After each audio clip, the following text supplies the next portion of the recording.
All right, buckle up, because today we are diving deep into The Wedding Party by Rebecca Heath. Ooh, sounds juicy.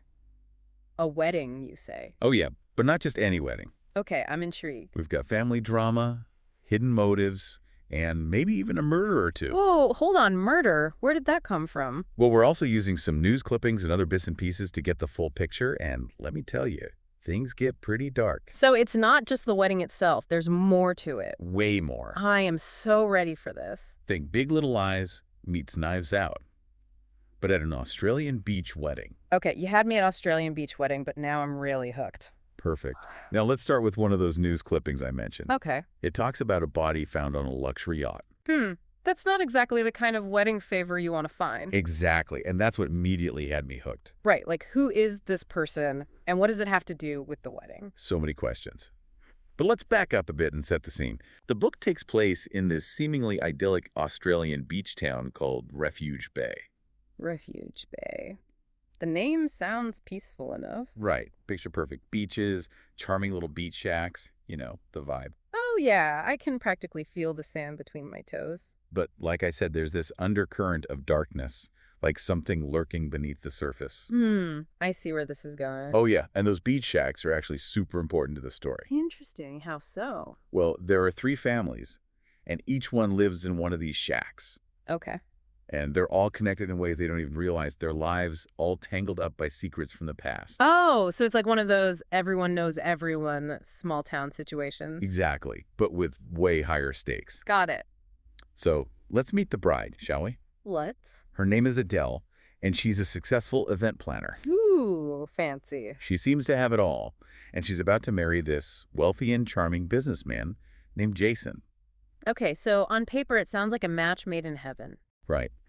But then you start picking up on these little hints that things aren't as perfect as they seem. Like what?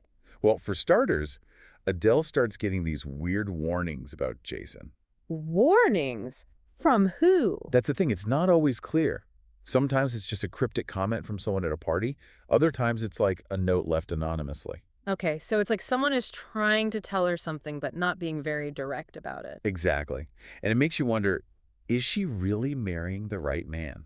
I'd be having second thoughts for sure. Oh, and then there's Sophie. Sophie. Yeah, she's one of the bridesmaids, and let me tell you, she's carrying some serious baggage. What kind of baggage? Well, she went through a really traumatic experience a few years back, and she's still dealing with the fallout.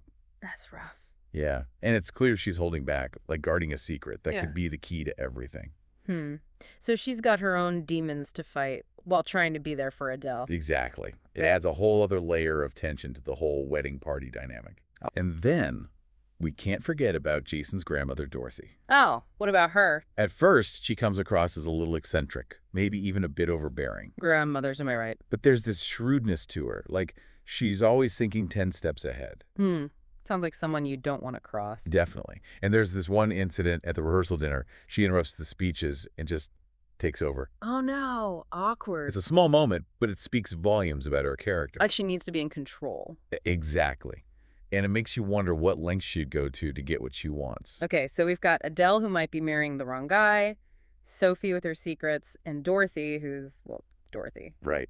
But now things are about to get really interesting. Even more interesting. Oh, yeah, because the story takes us back in time, 12 years before the wedding. Flashback time. I love a good flashback. We learn about Ollie, Adele's brother, who drowned under mysterious circumstances. Oh no, that's awful. It was a huge tragedy for the families, and it's clear that the events of that night still haunt them. Makes sense. Something like that would change everything. And as we delve deeper into the past, we start to see how Ollie's death is connected to everything that's happening in the present. So it's like the past is casting a shadow over the wedding. Exactly. And then there's Melanie, Adele's mother. What about her? Well, she's absolutely consumed by grief over Ollie's death, and she's convinced that Jason is responsible. Whoa, okay. As the wedding gets closer, her behavior becomes more and more erratic. You think her grief is clouding her judgment? It's hard to say. Maybe she's seeing things more clearly than anyone else. Either way, it sounds like she's a bit of a wild card. Oh, definitely. She's like a ticking time bomb, and you just know something's gonna blow. So much drama. I can't wait to hear what happens next. Yeah, like, Melanie, is she really gonna try to sabotage the wedding? Well, let's just say the tension keeps building and building. Oh, I It's bet. like everyone is walking on eggshells, trying not to set her off. Right, because she's already on edge. Exactly. So what happens next? Well, as the big day approaches, things start to get really chaotic. Oh, no. First, there's a fire at the original wedding venue. What? A fire? Seriously? Talk about bad luck. That's insane. How does that even happen? It's not totally clear, but it definitely throws a wrench in everyone's plans. I can imagine. And then Sophie, the bridesmaid we talked about, she goes missing. Missing, like completely disappears. Yeah, no one knows where she is. That seems suspicious given everything else going on. Right. And then, to top it all off, Melanie has this huge blowout with Tammy, Adele's mother. Wow, so much for keeping things civil. Yeah, it's like the whole facade of politeness just crumbles. But what about Adele? How's she holding up with all this going on? I know, right? She's trying to stay calm and focused on the wedding, but it's obvious that she's starting to have doubts. About Jason. Yeah, and about everything else, too. Like, is she making a huge mistake? It's got to be hard with everyone around her falling apart. Oh, absolutely. And then, on the actual wedding day, things escalate even further. Oh boy, what happens now? Well, remember that news clipping we talked about, the one about the body on the yacht? Yeah. It turns out that the victim is Fiona Lewis, Fiona Lewis, the mayor. the one and only. Wow, that changes things.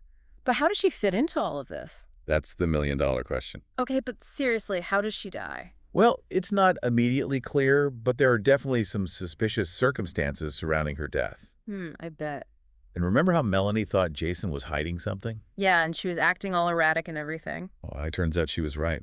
Oh, no way. It's revealed that Jason and Fiona had a secret relationship. Whoa, a secret relationship with the mayor. That's juicy. And not just any relationship. What do you mean? They were involved in some shady business dealings together, things that could have serious consequences if they were exposed. Okay, now it's starting to feel like a real thriller. Oh, yeah, and then things get even more intense. How? How could they get any more intense? Dorothy, Jason's grandmother, makes a shocking confession. What kind of confession? She admits to pushing Jason overboard during the wedding reception. She pushed him overboard, like tried to kill him. It seems that way. But why? Why would she do that? That's what everyone wants to know. It seems like she has her reasons, but they're not immediately clear. I'm so confused right now. I know, right? It's like every time you think you figured things out, there's another twist. It's a total roller coaster. And this is where it gets really messed up. More messed up than attempted murder. Adele finds out that Dorothy has been secretly taking photos of her. Photos? What kind of photos? Photos of her with Rory, the best man. Okay, that's just creepy. And it's clear that Dorothy is trying to use these photos to blackmail Adele. Blackmail her? What does she want? It seems like she wants Adele to stay with Jason, even though he's a total jerk. But why? Why would she care so much? Honestly, it's hard to say. Dorothy is a very complex character, and her motives are never fully revealed. Ugh, I hate when villains have unclear motives. I know, it's frustrating. Yeah. But it also makes her a more compelling character, in a way. I guess so. So with Dorothy pulling strings in the background, Adele is left in a really tough spot. Yeah, she's basically trapped. And that's where we leave things at the end of part 2. So many loose ends. It's like Dorothy is the puppet master and everyone else is just dancing to her tune. Right. It's kind of brilliant, but also super messed up. Totally. But it makes you think, About? like how well do we really know the people in our lives? Good point. Because on the surface, Dorothy seems like this harmless old lady, but underneath she's got this whole other agenda. Yeah, she definitely proves that you should never underestimate anyone. Especially not grandmothers, apparently. For real. Okay. But beyond all the twists and turns, this book really makes you think. Oh, yeah, for sure. Like, how far would you go to protect your family? Yeah, and what happens when those secrets you're trying to protect end up hurting the people you love? It's like a ripple effect, One bad decision can have consequences for years to come. And sometimes those consequences are deadly. Exactly. And that's what makes The Wedding Party so compelling. It's not just a thriller, it's like a study of human nature, how we react when we're pushed to our limits. Right. And each character deals with their grief and guilt in such different ways. Like Melanie, she's so consumed by her need for revenge that she loses sight of everything else. Yeah, and Sophie, she tries to bury her pain so deep that it ends up controlling her. And Adele, she's stuck in the middle trying to make sense of it all. It's a lot for one bride to handle, that's for sure. No kidding. but it makes for a pretty amazing story. Absolutely. It's one of those books that you just can't put down. And even after you finish it, you keep thinking about it, like trying to puzzle it all out. And that's the mark of a truly great book, right? Totally. So if you're looking for a read that will keep you on the edge of your seat, make you question everything you thought you knew, and leave you wanting more, The Wedding Party is definitely the book for you. Couldn't have said it better myself. Thanks for joining us on this deep dive. It's been a wild ride. We hope we've piqued your interest and maybe even inspired you to pick up a copy of The Wedding Party. And don't forget to let us know what you think. Until next time, happy reading.